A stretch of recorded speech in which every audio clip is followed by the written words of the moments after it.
scene. He's the first to leave. Drinking Ovaltine. Since he was 14. He's self-aware.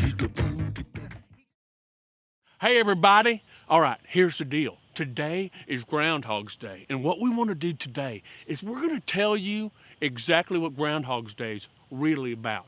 Now, a lot of people are going to be waiting to see if old Punxsutawney Phil sees his shadow, and they're going to say, you know, if he sees his shadow, he's going to get scared, and he's going to go back in his den, and we're going to have 6 more weeks of winter. And if he doesn't see his shadow, it means it's an early spring. Now, you know, for thousands of years, we've been using, you know, things in nature to predict the weather. Like, we'll say, red sky in morning, sailor take warning. Red sky at night, sailor delight, right?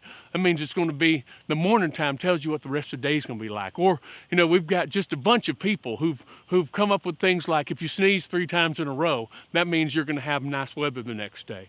You know, but that's not what Groundhog's Day is about. You know, this guy, old Punxsutawney Phil, which Punxsutawney Phil, he lives up in Pennsylvania. And Punxsutawney, a lot of people don't know this, it comes from the Delaware word, Delaware Indians that is. It means the town of the sandflies. Now, Punxsutawney Phil, groundhogs, they'll come out of hibernation sometime early in February, and then we won't see them for a long time. What's happening? Well, what happens is they hibernate in the winter, and then they get up early February, and then they go find a mate. And they mate, and then they go back to sleep for the rest of the winter. So, hey, Groundhog Day, this isn't where the spring comes from. This is where more groundhogs come from.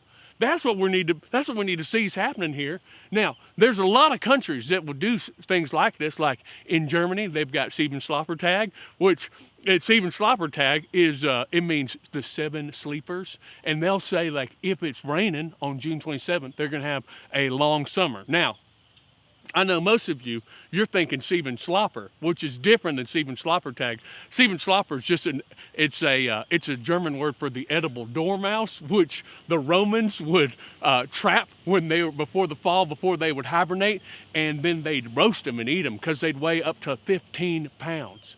But anyway, that's beside the point.